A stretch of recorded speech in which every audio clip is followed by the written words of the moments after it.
Hey y'all, I'm Dr. Lakrishia Cook, but you can call me Dr. Lala. Welcome back to another episode of the Revolve podcast, where grief and loss are a journey, not a final destination.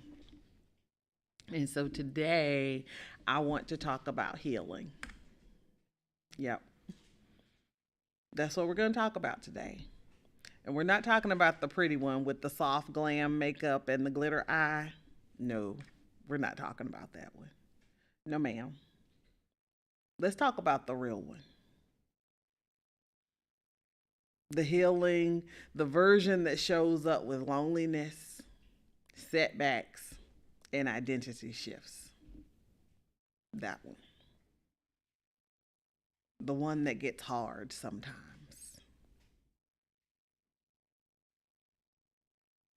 The one that we're going to call the messy middle. Yep. And why are we calling it the messy middle? Because it's the one that has a space between who you were and who you're becoming. It's the one where old identities don't fit anymore, but the new ones haven't quite fully formed just yet. It's the one where we have a space that's still emotionally raw, spiritually tender, and very confusing. Yep, that one. And here's the truth: healing isn't always pretty, but it's always worth it. And that is a promise that I'll stand on. Healing is always worth it. So let's start with the fact that healing is not a linear process. It's not one of those things where we have step one, step two, step three, step four, so forth and so on. And then when we get to step five, healing is complete.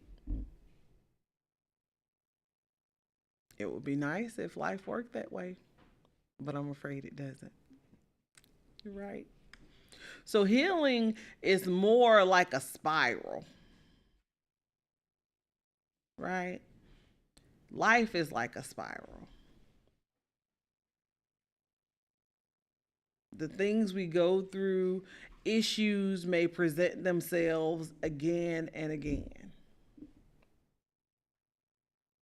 But here's the thing: as we go through this process, we may be encountering some of those same feelings, some of those same emotions, some of those same experiences, but in a spiral, we're going around in a circle, but we're continuing to go up, right? And so we continue to go higher. And so healing works like that. So even though we may feel a familiar pain again, right? The goal is when we encounter that thing again, we meet it with more wisdom. We have more tools to work with. And we're able to show ourselves more grace than before, right? Because we may see it and have the same view, but you're at a higher level, right? So even though you can still see it, you have a different perspective. There should be some evolution in your point of view, right? In a spiral, returning to something that's familiar isn't regression, right? This is refinement. Sometimes we go through the same thing over and over until we get it, right? And each time we go through that thing, it's an opportunity to process it with new insight. So we're able to respond with new strength and new understanding, right? And here's the thing, sometimes it might not be readily visible, the progress that you're making, that is. It might not be readily visible, but it's happening underneath the surface. So it's just like when you're walking a staircase, a spiral staircase, right? You feel like you're going around in circles, but each round you go higher, right? So that's the goal in our healing process. Even though we may be going around, we still want to elevate. We still want to learn something new, right? We still want to be able to refine the process, what we're learning in the process, right? Because even though healing may be unfolding quietly, that progress that we can't readily see is paving the way for lasting change, right? Just because we can't see it doesn't mean God isn't working, right?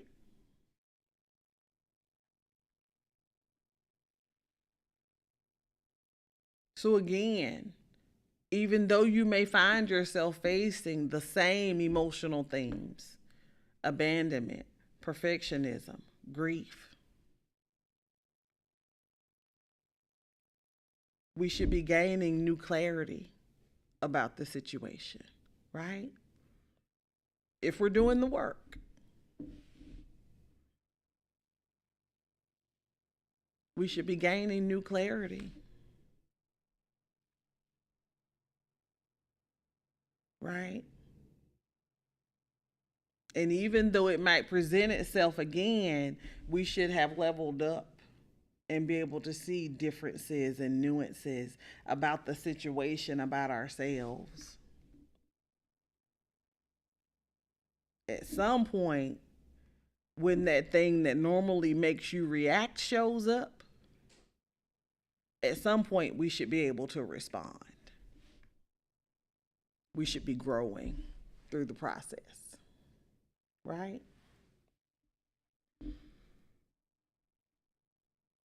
Give yourself permission to feel, to revisit, and to evolve. Because we're not going to get it all right all the time right away.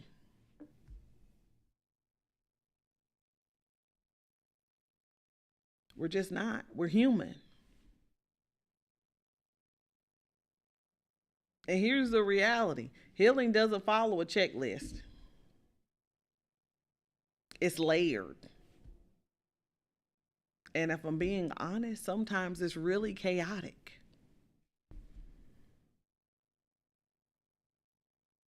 Because sometimes we get in that space where we're feeling all the things all the time, all at once. And that's okay.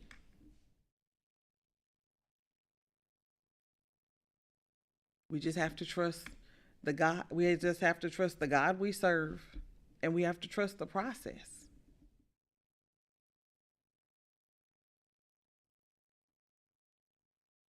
And believe that all things are working for our good. All things.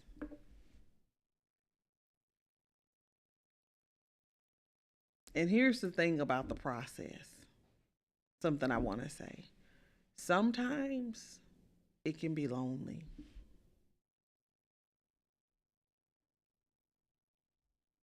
Yep.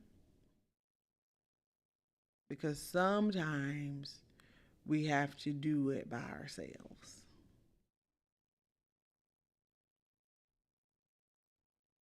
Right?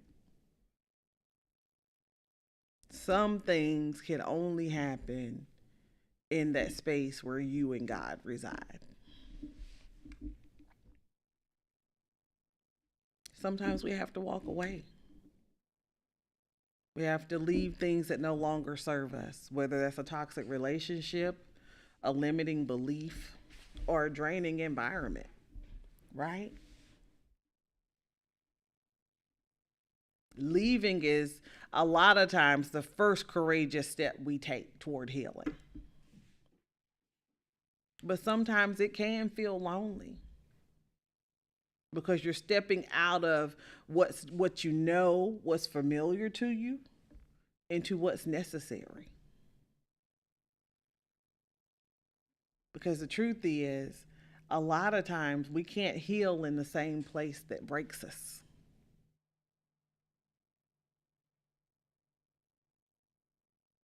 You have to step away from it, right? And here's what I want you to know: stepping away isn't always avoidance. And there is a distinct difference between hiding and healing, right? Because in healing, we choose solitude so that we can reconnect with God, reflect, and restore. It's a place for transformation, right? We hide so that no one can see us.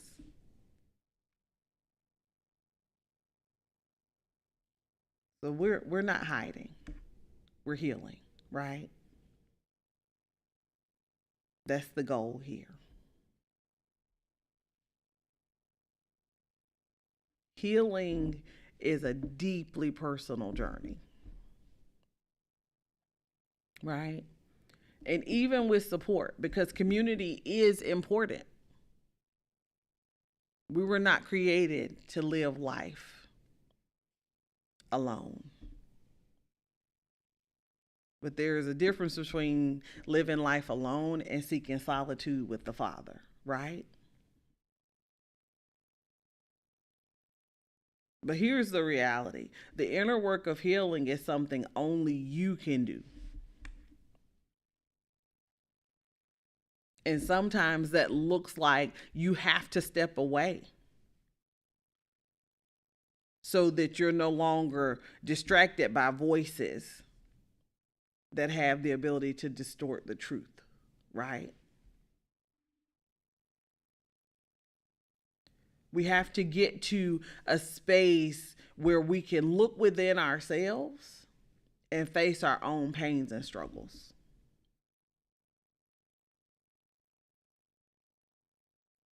Because as much as our loved ones may love us, as much as they might wish they could take the pain away, as much as they might wish they could carry it for you,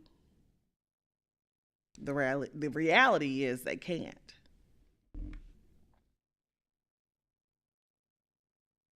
Some work is purely you and God, right? And here's the amazing thing about being in that space is that God meets us there. He meets us in the middle of the chaos.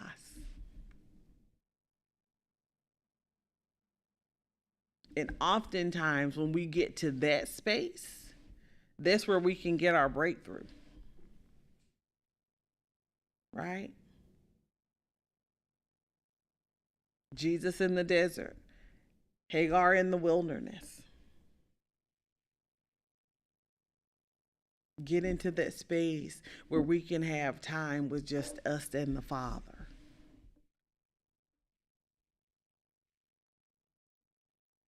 Often sets us up for being able to reach a breakthrough. Right?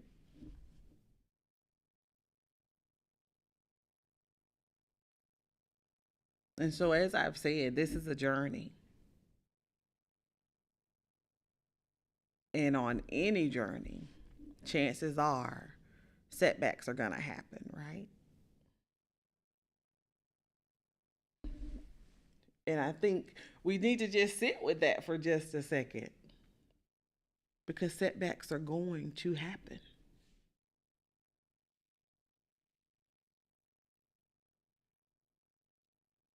Because we're human. We're going to make mistakes.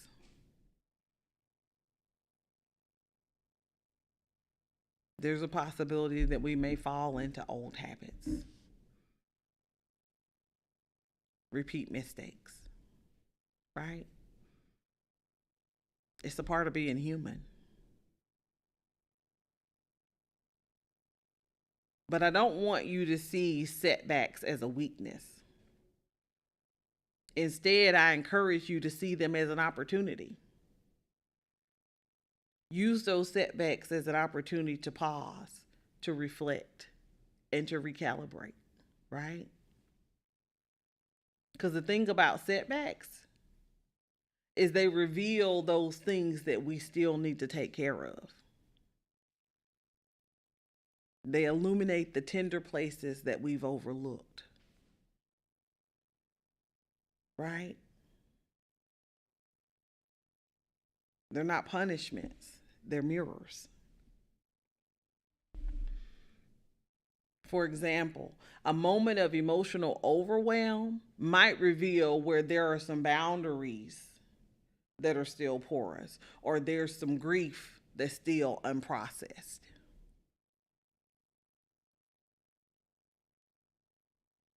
Right? But something has to happen in order for that to present itself, right?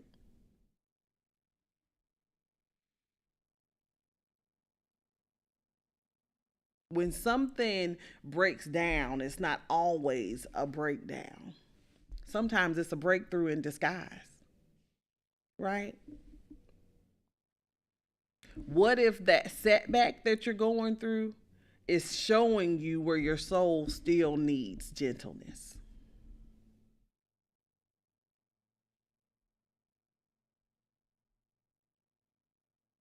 What if that's what it is?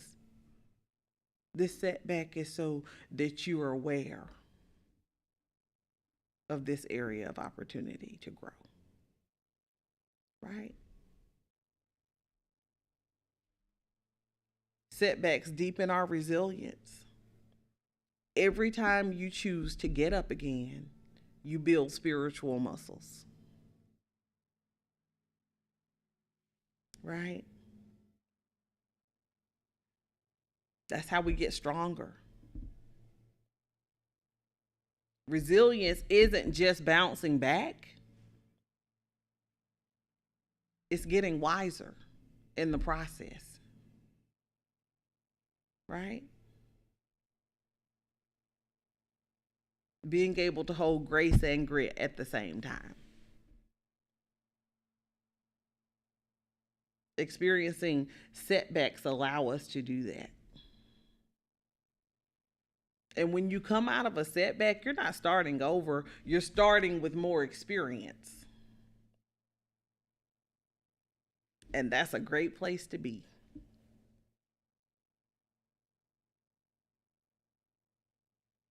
In a space where you can move forward with more experience, right? Setbacks don't mean that you messed up. It doesn't mean that you're broken. They mean you're brave enough to keep going.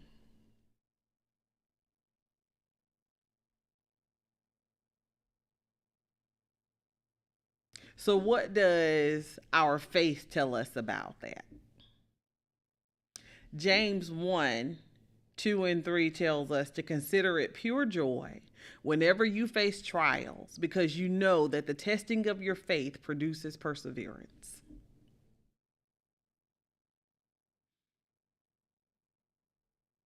So, James isn't telling us to be that trials are to feel joyful. He's actually inviting us to reframe them as an opportunity to be transformed. It's about being able to trust God, right? And here's the thing, trials are inevitable, they're going to happen. The word whenever implies that the hardship is a part of the journey.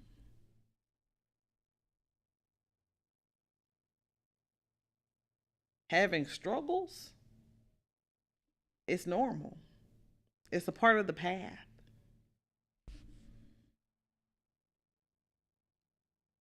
They test what's beneath the surface: your belief, your endurance, your trust in God. But here's what I want you to know: testing isn't about proving your worth, it's about strengthening your foundation. Because perseverance is spiritual stamina, it's the ability to keep going even though the hill is getting steep, right?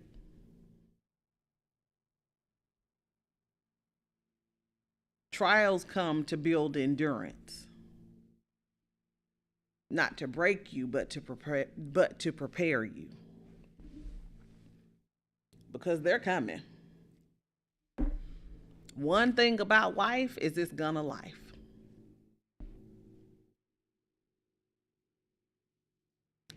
And those things that happen to us today help to prepare us for the thing that's going to happen tomorrow. Because it's not a matter of if something is going to happen, but when something happens. This is how we build our faith.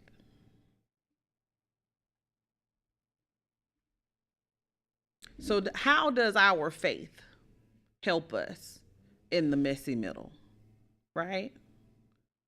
How does that? How does our faith help us with that? What does the Bible say? Psalms 34:18 reads, "The Lord is close to the brokenhearted, and he saves those who are crushed in spirit." So God is near, even in the breaking, even when we're unraveling. He's close. You're not going through this situation by yourself, right? Psalms 147:3 says, "He heals the brokenhearted and he binds up their wounds." This isn't just an emotional repair. This is spiritual restoration.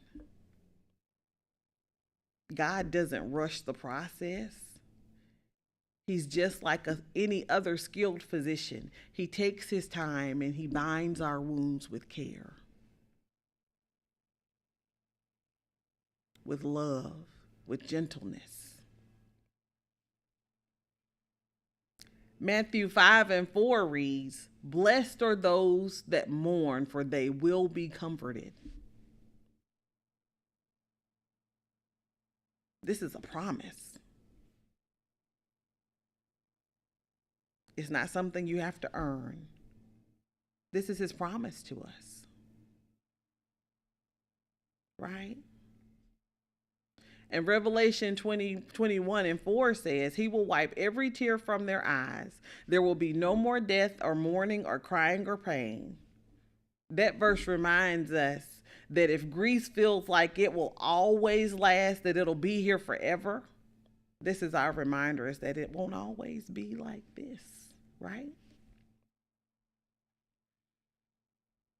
So in these spaces, we're becoming someone new as we go through this process.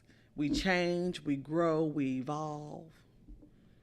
And here's the reality: grief and healing often strips away the identities we once clung to. The caregiver, the fixer, the overachiever, the strong one. And as we heal, sometimes we realize that those identities don't fit anymore. And that's okay to outgrow the version of yourself that you built so that you could survive, right? Grief and growth often walk together. Grief isn't just about loss, it's also about transformation. It forces us to reflect, reshape priorities, awaken deeper purpose. And you may feel disoriented, but that's often a sign that growth is happening, right? Grief changes us, but that doesn't mean something's wrong. Sometimes it's that something sacred is happening. There may even come a time when you don't recognize yourself, and that's okay. Healing can feel like we're shedding skin, where you look in the mirror and you see someone softer, stronger, quieter, more intentional. And that's not a bad thing, that's progress, right? So, how does therapy help during this season? Because it offers us a safe container to process the grief, the trauma, and the identity shifts. It's not a sign of weakness, it's an investment in wholeness. Because healing isn't about erasing pain, it's about honoring it, learning from it, and weaving it into who we are becoming. Faith-based therapy can often align emotional insight with spiritual truth. It doesn't fix you, but it gives you the support that you need. Because again, healing is a journey, not a destination. And so, what I would like for you to know is that you don't have to heal perfectly, right? It's not linear, it's not flawless. Some days you'll feel strong, and some days you'll feel like falling apart. But here's the reality: grace doesn't require consistency, it offers compassion, right? So we just want you to keep showing up, because God meets us right where we are, right? So let's release the pressure to be perfect. Healing is about being in His presence and not performance. Because God meets us when we show up, not when we're trying to show off. And again, He meets us right where we are, in the messy middle. So if any of this conversation resonated with you today, drop a heart in the comments. Let's talk about it. And until next time, keep choosing healing. Keep choosing joy. I love y'all. Bye.